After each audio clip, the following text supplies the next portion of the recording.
Bakal calon Gubernur Jawa Timur 2024 Khofifah Indar Parawansa dilaporkan ke Komisi Pemberantasan Korupsi atau KPK. Khofifah dilaporkan atas kasus dugaan korupsi saat menjabat sebagai Menteri Sosial atau Mensos RI pada tahun 2015 lalu. Adapun laporan tersebut dilayangkan oleh Forum Komunikasi Masyarakat Sipil atau FKMS pada hari ini, Selasa 4 Juni 2024. Khofifah diduga terseret kasus dugaan korupsi proyek di Kemensos pada tahun 2015. Mereka menduga Khofifah telah terlibat korupsi program verifikasi dan validasi di Kemensos tahun 2015 yang diduga merugikan negara. Selain Khofifah, ada dua orang yang turut dilaporkan, di mana dua orang tersebut masing-masing yakni mantan Kepala Pusdatin Kemensos, Mumu Suherlan selaku pejabat pembuat komitmen atau PPK pada saat itu, kemudian kuasa pengguna anggaran atau KPA saat itu yakni Adi Karyono. Ketua Forum Komunikasi Masyarakat Sipil Sutikno mengatakan pihaknya mendapatkan audit dari Badan Pemeriksa Keuangan atau BPK. Dikatakan olehnya kerugian proyek yang dilaporkan itu 98 miliar rupiah. Tak hanya itu, Sutikno mengatakan ada pula pengadaan proyek tenda dengan dugaan kerugian 7,8 miliar rupiah. Dia mengatakan kuasa penggunaan anggarannya adalah Adi Karyono, mantan pejabat Kemensos yang kini menjabat sebagai PJ Gubernur Jawa Timur. Barusan kami dari FKMS mendatangi KPK lagi setelah 6 tahun yang lalu kami datang membuat pelaporan, ternyata sampai hari ini nggak ada tindak lanjut. Kami datang lagi untuk menyampaikan bukti baru. Jadi dulu waktu 6 tahun yang lalu kita laporkan itu, kalau kita hitung kerugiannya 58 miliar. Sementara barusan kita dapatkan audit dari BPK, kerugian yang kita laporkan itu 98 miliar. Di kasus Kemensos tahun 2015, program verifikasi dan validasi orang miskin. Yang dilaporin siapa, Bang? Yang kita laporkan pertama ketua menterinya yaitu Khofifah Indar Parawansa, kedua PPK-nya dan KPA-nya. Mereka bertiga. PPK-nya siapa? PPK-nya Mumu Suherman. Mumu Suherman. Selaku Pusdatinnya di Kemensos. Kalau maksudnya kan sosial, dan ternyata pada waktu 2015 itu selain program verifikasi dan validasi itu ada program namanya pengadaan tenda dan juga diduga ada kerugian 7,8 M pengadaan tenda tersebut. Kuasa pengguna anggarannya itu sekarang jadi PLT Gubernur Jawa Timur, jadi Adi Karyono. Jadi jaringan korupsi ini sudah ada sejak di Kemensos, terus dibawa ke Jawa Timur. Dari Jawa Timur mereka main hibah, gitu kan. Dua orang ini, Khofifah sama Adi Karyono ini. Gitu. Jadi di waktu Khofifah Mensos, Adi Karyono itu Direktur Perlindungan Sosial Korban Bencana Sosial. Di situ banyak proyek-proyeknya itu, dan jadi teman BPK juga, diantaranya tenda itu.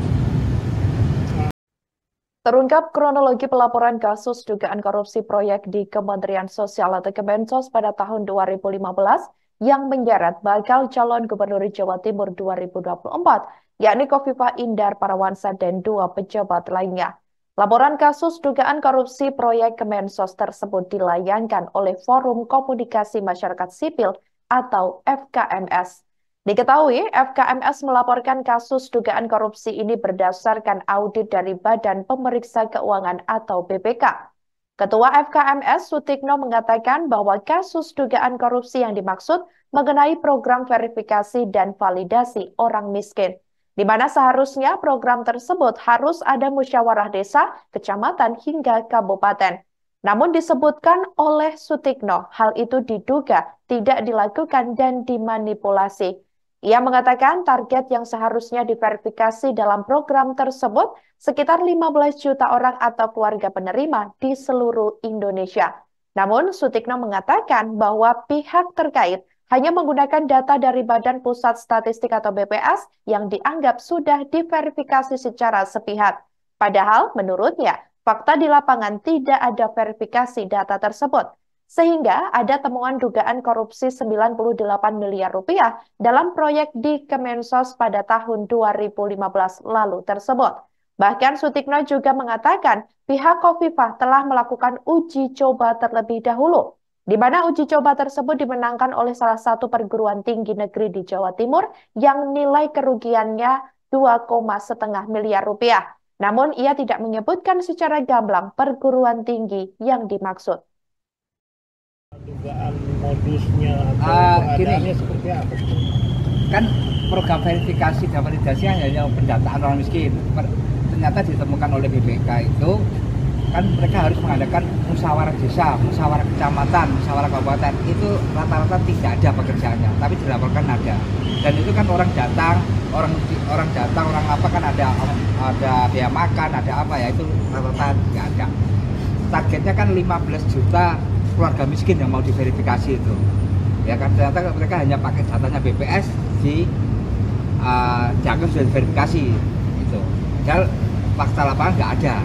Nanti ada fiktif ya 98 miliar itu. Itu lokasinya di mana tuh yang di total ini kan seluruh Indonesia 15 juta keluarga penerima itu.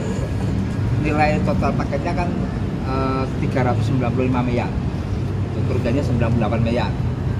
Tapi yang menarik itu sebelum mereka melakukan verifikasi mereka melakukan uji coba. Uji cobanya itu dimenangkan salah satu perguruan tinggi negeri di Jawa Timur. Tapi nilainya kecil, cuma 2,5 M kerugiannya. Uji uji coba sebelum ada proyek itu loh. Mereka menggagasnya. Kasus dugaan korupsi yang menyeret ex-Menteri Sosial atau Mensos Khofifah Indar Parawansa disebut merugikan negara 98 miliar rupiah. Hal itu disampaikan oleh Ketua Forum Komunikasi Masyarakat Sipil atau FKMS yakni Sutikno pada Selasa 4 Juni 2024 hari ini. Dikatakan olehnya, kerugian negara sebesar 98 miliar rupiah tersebut sejatinya untuk program verifikasi dan validasi orang miskin. Tak hanya itu, Sutikno mengatakan ada pula pengadaan proyek tenda dengan dugaan kerugian 7,8 miliar rupiah. Dia mengatakan kuasa penggunaan anggarannya adalah Adi Karyono, mantan pejabat Kemensos yang kini menjabat sebagai PJ Gubernur Jawa Timur. Sebelumnya diketahui, dalam laporan dugaan korupsi di Kemensos pada tahun 2015 lalu tersebut tak hanya menyeret nama Khofifah, namun ada 2 orang yang turut dilaporkan yakni mantan Kepala Pusdatin Kemensos, Mumu Suherlan selaku pejabat pembuat komitmen atau PPK pada saat itu, kemudian kuasa pengguna anggaran atau KPA saat itu yakni Adi Karyono. Laporan BPK-nya mungkin bisa dijelaskan itu tahun berapa biar kita bisa akses. Ini laporan BPK-nya tahun 2016 untuk tahun anggaran 2015 gitu kan. Kemensos ini tahunnya Kemensos. Bukti-bukti yang disampaikan apa aja tadi Mas? Apa? Bukti-bukti yang sudah disampaikan berupa apa? Kalau yang dulu itu kan proses lelang, hasil penghitungan kami, itu verifikasi kami ke lapangan apa semua kan. Kalau sekarang ini kita kasih tambahan audit BPK yang total 200 halaman untuk verifikasi validasi orang miskin itu. Oke. Juru bicara KPK Ali Fikri membenarkan bahwa pihak pengaduan masyarakat atau DUMAS telah menerima aduan terkait dugaan korupsi proyek di Kementerian Sosial atau Kemensos yang menyeret bakal calon Gubernur Jawa Timur 2024 Khofifah Indar Parawansa. Hal itu disampaikan Ali Fikri dalam keterangan pers di Gedung Merah Putih KPK Jakarta Selatan pada Selasa 4 Juni 2024 hari ini. Namun demikian, Ali tidak menjelaskan secara detail terkait laporan tersebut.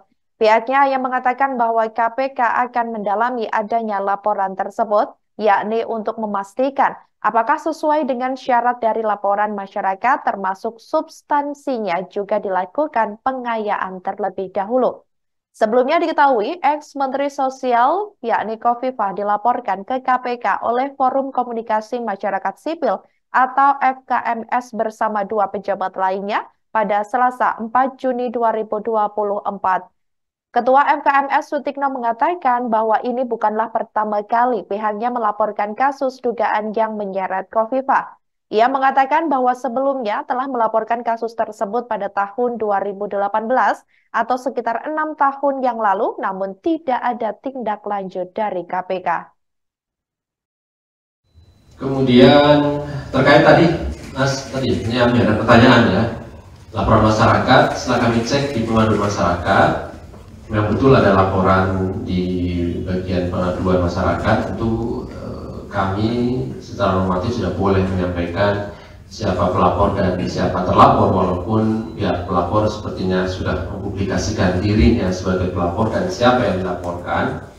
Tapi prinsipnya tentu KPK pasti dalami ya data informasi yang diterima tersebut untuk memastikan apakah sesuai dengan syarat dari laporan masyarakat, termasuk secara substansinya juga dilakukan pengayaan lebih lanjut mengenai dugaan korupsi yang dilaporkan masyarakat tersebut oleh bagian pengaduan masyarakat KPK. Ya. Proses-proses berikutnya tentu nanti akan ditentukan apakah memang betul ada peristiwa pidananya begitu ya, dan itu masuk kategori korupsi. Kalaupun kategori korupsi, maka apakah itu menjadi wewenang KPK? Di sana akan dilakukan analisis lebih lanjut oleh bagian pengaduan dan pelaporan masyarakat KPK begitu ya. Demikian live breaking news kali ini, saudara. Jangan lupa download aplikasi Tribun X untuk informasi lebih lengkap di www.tribunx.com. Jangan kemana-mana dan selamat menyaksikan program selanjutnya. Terima kasih dan sampai jumpa. Download Tribun X sekarang, menghadirkan lokal menjadi Indonesia.